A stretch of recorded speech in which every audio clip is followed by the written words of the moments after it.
Baru kali ini loh, weh hebat loh.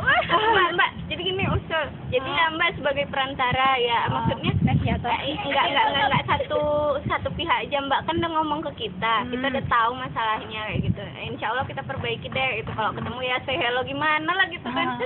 Nah, tapi kasih tahu juga sama mereka kalau emang butuh ngomong aja. Emang kita apaan? Iya, Mbak. Kita cuma artis. Iya, Mbak.